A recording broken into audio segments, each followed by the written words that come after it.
नमस्कार दोस्तों, प्रतिबद्ध क्लासेस में आपका स्वागत है।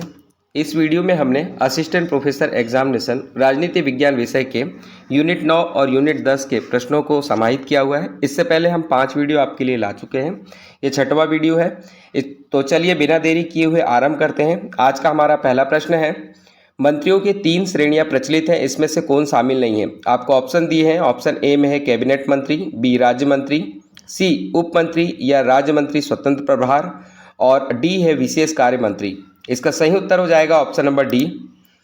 ऑप्शन नंबर डी में आएगा विशेष कार्य मंत्री मंत्रियों के श्रेणी में शामिल नहीं होता है। इसके अलावा कैबिनेट मंत्री, राज्य मंत्री और उप मंत्री या फिर राज्य मंत्री स्वतंत्र प्रभार मंत्रियों की श्रेणी में शामिल होते हैं। अगला प्रश्न हम देखेंगे, पुस्तक इंडियाज सेंचुरी के लेखक कौन है। आपको ऑप्शन दिए हैं। ए श्री शिवराज सिंह चौहान, बी श्री कमलनाथ, सी सुश्री उमा भारती और डी श्री बाबूलाल गौर। इसका सही उत्तर हो जाएगा option number B, Shri Kamalnath. India century पुस्तक के लेखक हैं श्री कमलनाथ। अगला प्रश्न हम देखेंगे, मध्य प्रदेश के वर्तमान मुख्यमंत्री डॉक्टर मोहन यादव मध्य प्रदेश के शपथ लेने वाले किस क्रम के मंत्री हैं। तो अभी वर्तमान में ही डॉक्टर मोहन यादव ने मध्य प्रदेश के मुख्यमंत्री पद का शपथ ग्रहण किया है। तो आपको बताना है किस क्रम में उन्होंने मुख्यमंत्री पद की शपथ ली है। ऑप्शन ए है 19वें, बी 20वें, सी 30वें और डी 33वें। तो दोस्तों इसका सही उत्तर हो जाएगा ऑप्शन नंबर डी 33वें। व्यक्तिगत रूप से अगर देखें तो वे 20वें नंबर के मुख्यमंत्री हैं, यानी 20वें व्यक्ति हैं। और शपथ लेने के क्रम में देखें तो ऐसे मुख्यमंत्री हैं 33वें मुख्यमंत्री हैं जिन्होंने शपथ ली है। अगला प्रश्न हम देखेंगे, किस संवैधानिक संशोधन अधिनियम में व्यवस्था की गई है कि मंत्रिपरिषद में सदस्यों की संख्या निचले सदन की कुल सदस्य संख्या के 15% से अधिक नहीं होना चाहिए। आपको ऑप्शन दिए हैं। ए है 90वां संवैधानिक संशोधन, बी है 91वां संवैधानिक संशोधन, सी है 92वां संवैधानिक संशोधन और डी है 93वां संवैधानिक संशोधन। इसका सही उत्तर हो जाएगा ऑप्शन नंबर बी, 91वां संविधान संशोधन।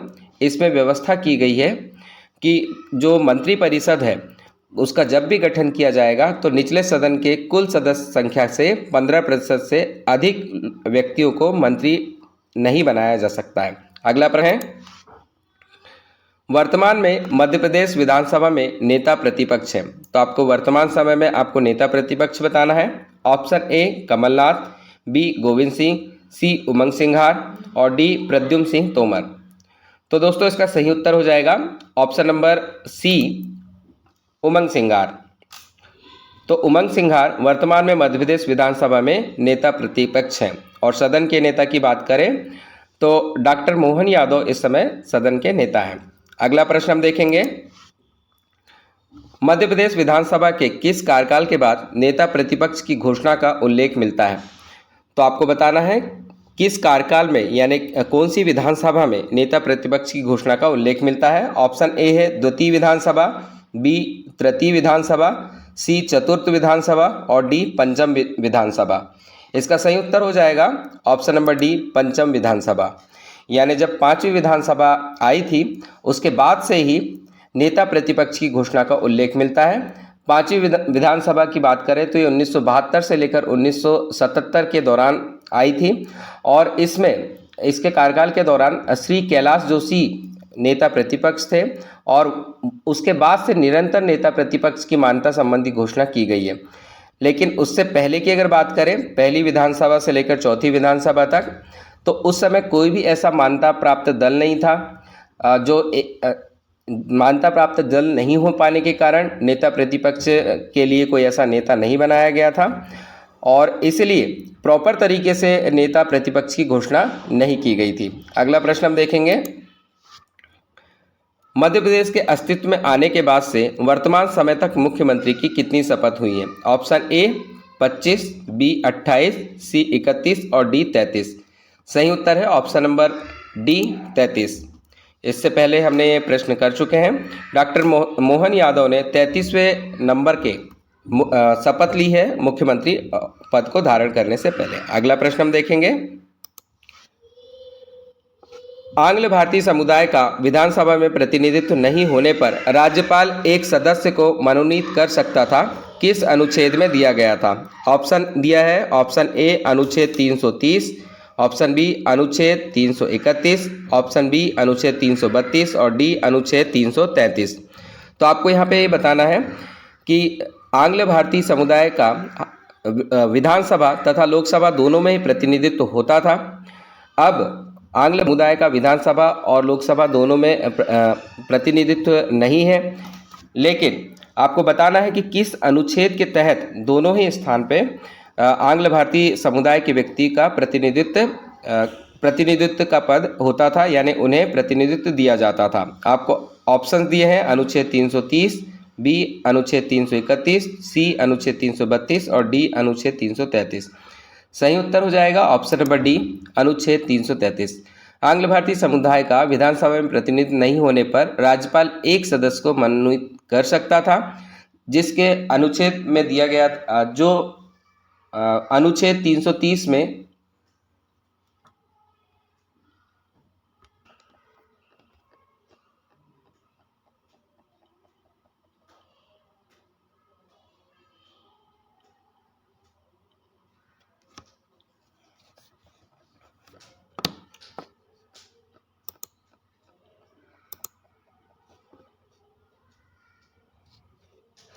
आंग्ल भारतीय समुदाय का विधानसभा में प्रतिनिधित्व नहीं होने पर राज्यपाल एक सदस्य को मनोनीत कर सकता था, किस अनुच्छेद में दिया गया था?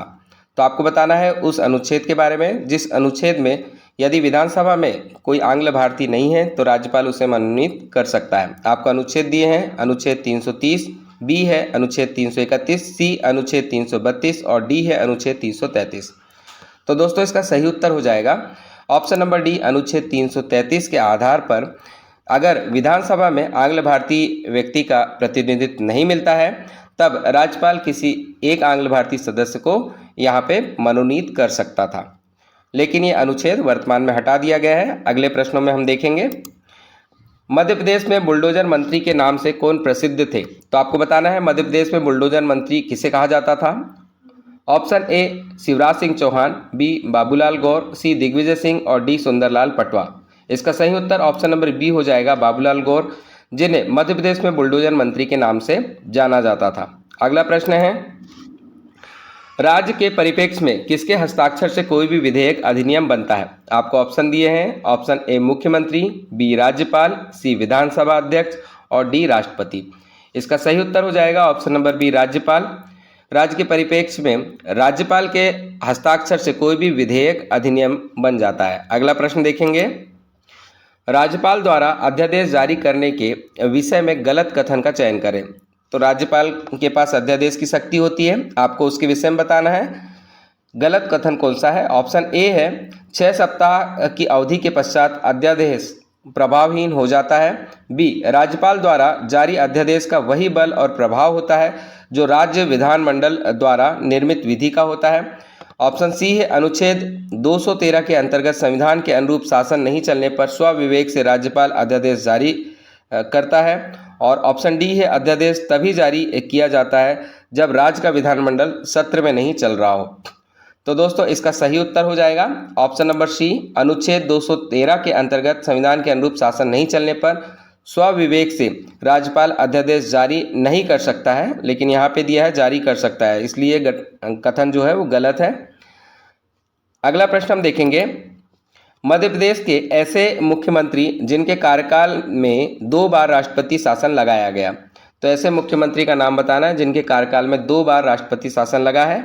Option A Shri Ramcharan Shukla, B Shri Sundarlal Patwa, C Shri Arjun Singh और डी श्री मोतीलाल वोरा। सही उत्तर हो जाएगा option number B Shri Sundarlal Patwa. इनके कार्यकाल में 2 बार राष्ट्रपति शासन लगा है, एक बार 1980 के दौरान जब वे मुख्यमंत्री बने थे और दूसरी बार 1992 के दौरान राष्ट्रपति शासन लगाया गया था। अगला प्रश्न है राष्ट्रपति और राज्यपाल की क्षमादान शक्ति के विषय में गलत कथन का चयन करें। ऑप्शन ए है राज्यपाल मृत्युदंड को आजीवन कारावास में बदल सकता है जबकि राष्ट्रपति पूर्णतः माफ कर सकता है, बी सैन्य या फिर न्यायालय यानी कि कोर्ट मार्शल द्वारा सजा प्राप्त व्यक्ति की सजा राष्ट्रपति कम कर सकता है। यदि सैन्य न्यायालय ने किसी प्रकार की कोई सजा दी है तो राष्ट्रपति कम कर सकता है, परंतु राज्यपाल नहीं कर सकता है। और ऑप्शन सी है, राज्यपाल राज्य सूची व समवर्ती सूची से संबंधित विषयों पर क्षमादान शक्ति का प्रयोग नहीं कर सकता। और ऑप्शन डी है, संविधान के अनुच्छेद 72 में राष्ट्रपति की तथा अनुच्छेद 161 में राज्यपाल की क्षमादान शक्ति का वर्णन है। तो इसमें आपको गलत कथन बताना है। सही उत्तर हो जाएगा ऑप्शन नंबर सी, यानी ऑप्शन नंबर सी पे जो दिया है वो बिल्कुल गलत है। इसमें दिया है, राज्यपाल राज्य सूची व समवर्ती सूची से संबंधित विषयों पर क्षमादान शक्ति का प्रयोग नहीं कर सकता। तो आपको बताना चाहेंगे, राज्यपाल राज्य सूची और समवर्ती सूची दोनों ही विषयों पर क्षमादान शक्ति का प्रयोग कर सकता है। और अगर राष्ट्रपति और राष्ट्रपति संघ, राज्य और समवर्ती तीनों प्रकार की सूची पर क्षमादान दे सकता है। अगला प्रश्न देखेंगे, राज्यपाल राज्य में केंद्र का पहरेदार तथा संवैधानिक संपत्ति का रखवाला और राज्य को केंद्र से जोड़ने वाला देश की एकता का कर्णधार है। उपरोक्त कथन किसका है? तो ये जो कथन दिया है किसने दिया है बताना है। ऑप्शन ए है सरोजनी नायडू, बी है के.एम. मुंशी, सी है डॉक्टर बी.आर. अम्बेडकर और डी है जवाहरलाल नेहरू। तो दोस्तों इसका सही उत्तर हो जाएगा option number B, K M. Munshi. K M. Munshi ने कहा था, राज्यपाल राज्य में केंद्र का पहरेदार तथा संवैधानिक संपत्ति का रखवाला और राज्य को केंद्र से जोड़ने वाला देश की एकता का कर्णधार है। अगला प्रश्न है, श्रीमती विजया राजे सिंधिया किस विधानसभा में सदन की नेता रही हैं? ऑप्शन ए द्वितीय विधानसभा, बी तृतीय विधानसभा, सी चतुर्थ विधानसभा और डी पांचवी विधानसभा। इसका सही उत्तर ऑप्शन नंबर सी हो जाएगा, चतुर्थ विधानसभा। तो श्रीमती विजया राजे सिंधिया चतुर्थ विधानसभा में सदन की नेता रही हैं। ये 1967 से 1969 के दौरान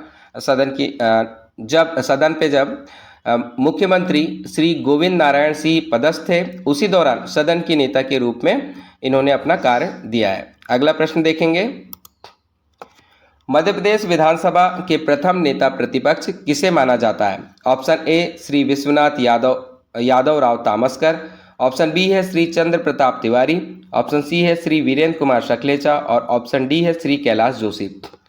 तो दोस्तों इसका सही उत्तर ऑप्शन नंबर ए हो जाएगा, श्री विश्वनाथ यादव राव तामसकर। ये मध्य प्रदेश में विधानसभा के प्रथम नेता प्रतिपक्ष के रूप में माना जाता है। लेकिन इस दौरान अगर हम बात करें तो विभागीय रूप से या फिर सदन में कोई भी बड़ी ऐसी पार्टी नहीं थी। इससे पहले वाले प्रश्न में हमने देखा है कि उस समय पे पार्टी नहीं हो पाने की वजह से आधिकारिक रूप से इसकी घोषणा नहीं हुई थी, लेकिन इन्हें माना जाता है। अगर बात करें तो श्री कैलाश जोशी जी जो हैं, उन्हें उनके समय से ही नेता प्रतिपक्ष की शुरुआत होती है और तब से लेकर निरंतर नेता प्रतिपक्ष मध्य प्रदेश के सदन में रहे हैं। अगला प्रश्न हम देखेंगे, रॉल्स के सिद्धांत में न्याय सिद्धांत की स्थापना उन लोगों द्वारा की जाती है जो निम्न में से किस से प्रभावित है? ऑप्शन ए प्राकृतिक अवस्था, बी आर्थिक असमानता, सी अज्ञानता का आवरण और डी स्वहित। तो दोस्तों इसका सही उत्तर हो जाएगा ऑप्शन नंबर सी, अज्ञानता का आवरण। रॉल्स के सिद्धांत में न्याय सिद्धांत की स्थापना उन लोगों द्वारा की जाती है जो अज्ञानता के आवरण से प्रभावित है। अगला प्रश्न देखेंगे, मुख्यमंत्री के कर्तव्यों का उल्लेख किया गया है। ऑप्शन नंबर ए अनुच्छेद 161 में, बी अनुच्छेद 163, सी अनुच्छेद 164 और डी अनुच्छेद 167। इसका सही उत्तर हो जाएगा ऑप्शन नंबर डी अनुच्छेद 167। इसमें मुख्यमंत्री के कर्तव्यों का उल्लेख किया गया है। अगला प्रश्न है, राज्य की आपातकालीन परिस्थिति में राज्य पर कौन शासन करता है? ऑप्शन ए उपराष्ट्रपति, बी राष्ट्रपति, सी राज्यपाल और डी सांसद। इसका सही उत्तर हो जाएगा ऑप्शन नंबर बी राष्ट्रपति। राज्य की आपातकालीन परिस्थिति पर राज्य पर राष्ट्रपति का शासन होता है। अगला प्रश्न देखेंगे, संविधान के अनुसार मंत्रिपरिषद को बर्खास्त करने का अधिकार किसे दिया गया है? ऑप्शन ए उपराष्ट्रपति, बी राष्ट्रपति, सी राज्यपाल, डी सांसद। तो दोस्तों इसका सही उत्तर हो जाएगा ऑप्शन नंबर सी राज्यपाल। संविधान के अनुसार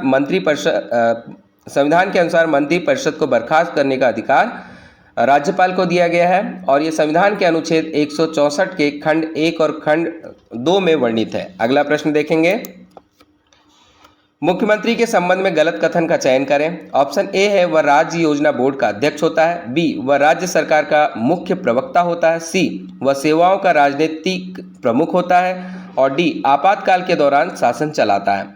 तो दोस्तों इसका सही उत्तर ऑप्शन नंबर डी हो जाएगा। मुख्यमंत्री के संबंध में कथन जो डी है वो गलत है। इसमें दिया है आपातकाल के दौरान शासन चलाता है, ये बिल्कुल गलत है। आपातकाल के दौरान राजनीतिक स्तर पर वह मुख्य प्रबंधक जैसी भूमिका निभाता रहता है, ना कि शासन चलाता है। इसके अलावा जो बाकी के 3 कथन जो है वो बिल्कुल सही हैं। वह राज्य योजना बोर्ड का अध्यक्ष होता है, वह राज्य सरकार का मुख्य प्रवक्ता होता है और वह सेवाओं का राजनीतिक प्रमुख होता है। अगला प्रश्न देखेंगे, प्रधानमंत्री उज्ज्वला योजना का उद्देश्य है।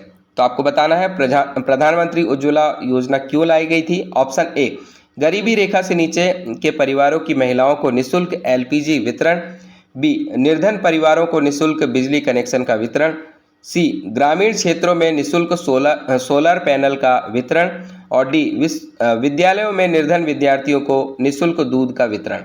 इसका सही उत्तर ऑप्शन नंबर ए हो जाएगा। प्रधानमंत्री उज्ज्वला योजना का जो उद्देश्य है वो गरीबी रेखा से नीचे के परिवारों की महिलाओं को निःशुल्क LPG यानी गैस सिलेंडर का वितरण इसमें किया जाता है। तो ये मई 2016 को पहली बार लॉन्च हुई थी। उसके बाद दूसरी बार ये अगस्त 2021 को उज्ज्वला योजना 2.0 के नाम से लॉन्च की गई थी। अगला प्रश्न देखेंगे, निम्नलिखित में से किसका कौटिल्य के अर्थशास्त्र में वर्णन नहीं मिलता है। ऑप्शन दिया है ए निःशस्त्रीकरण, बी आपदा प्रबंधन, सी शासन कला और डी कूटनीति। सही उत्तर हो जाएगा ऑप्शन नंबर ए निःशस्त्रीकरण। निःशस्त्रीकरण एक आधुनिक अवधारणा है और ये कौटिल्य के समय पे जो अर्थशास्त्र लिखी गई थी कौटिल्य के द्वारा, उस समय पे आपदा प्रबंधन, शासन कला और कूटनीति का वर्णन तो उन्होंने अर्थशास्त्र में किया था, लेकिन निःशस्त्रीकरण का वर्णन नहीं किया है। अगला प्रश्न देखेंगे, भूतपूर्व मुख्यमंत्री शिवराज सिंह चौहान केंद्र सरकार में किस पद पर आसीन हैं।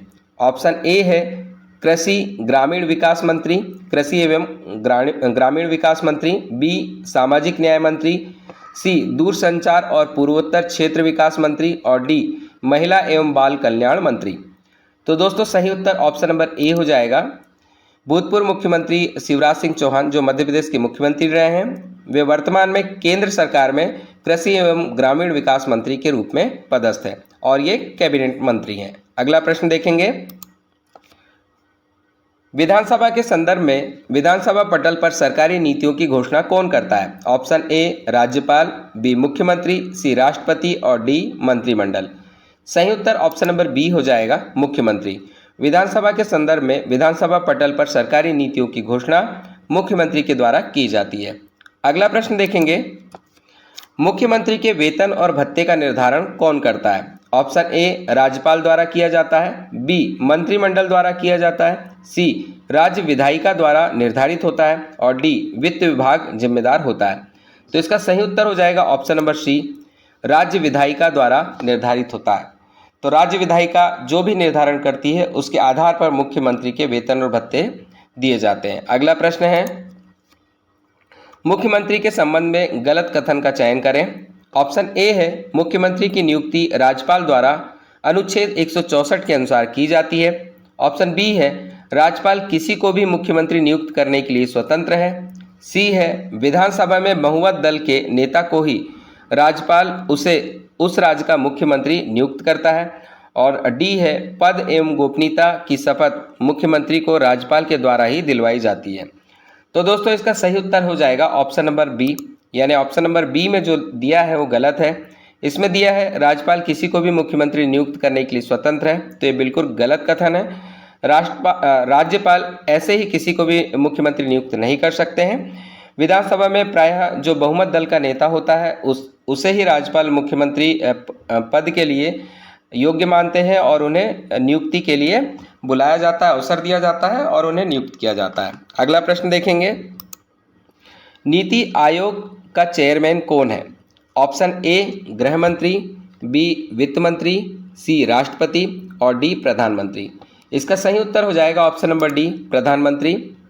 नीति आयोग जिसकी स्थापना जनवरी 2015 में हुई थी, ये कार्य सरकार के एक थिंक टैंक के इसका जो कार्य है वो सरकार के एक थिंक टैंक के रूप में होता है। इसका अगर पूर्ण रूप देखें तो national institution for transforming India होता है और इसके जो चेयरमैन होते हैं वो प्रधानमंत्री ही होते हैं। अगला प्रश्न देखेंगे, सूचना के अधिकार अधिनियम 2005 के अंतर्गत लोक सूचना अधिकारी द्वारा आवेदक को सूचना प्रदान करने की अधिकतम अवधि है। तो आपको बताना है, सूचना के अधिकार अधिनियम 2005 में वर्णित है कि लोक सूचना अधिकारी आवेदक को सूचना कितने दिनों में प्रदान कर सकता है। अधिकतम दिन आपको बताना है। ऑप्शन ए 45 दिन, बी 30 दिन, सी 90 दिन और डी 60 दिन। इसका सही उत्तर हो जाएगा ऑप्शन नंबर बी 30 दिन।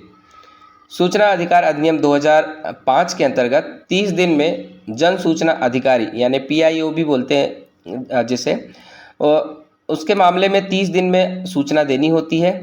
अगर सहायक जनसंचक सूचना अधिकारी उपलब्ध है तो उस मामले में 35 दिन में वो जानकारी दे सकते हैं। और यदि सूचना किसी व्यक्ति के जीवन और स्वतंत्रता को प्रभावित कर रही है तो सूचना 48 घंटे में उपलब्ध करानी होती है। अगला प्रश्न देखेंगे, लोकपाल प्रधानमंत्री पर लगे भ्रष्टाचार के आरोप की जांच किस मामले में कर सकता है। ऑप्शन ए लोक व्यवस्था, बी अंतर्राष्ट्रीय संबंध, सी बाह्य एवं आंतरिक सुरक्षा और डी विशेषाधिकार हनन। तो दोस्तों सही उत्तर हो जाएगा ऑप्शन नंबर डी विशेषाधिकार हनन। लोकपाल प्रधानमंत्री पर लगे भ्रष्टाचार की आरोप पहले देखेगा कि उन्होंने विशेषाधिकार का हनन किया है या नहीं। अगर किया है तो उसके बाद में जांच कर सकते हैं। दोस्तों ये हमारा आज का अंतिम अभ्यास प्रश्न था। इसी तरह के अन्य अभ्यास प्रश्नों के लिए आप हमारे साथ लगातार जुड़े रहें। हम लगातार इस सीरीज़ को आपके लिए चालू रखेंगे और कोशिश करेंगे ज़्यादा से ज़्यादा प्रश्नों का अभ्यास आप कर सकें। तब तक के लिए धन्यवाद। जय हिंद।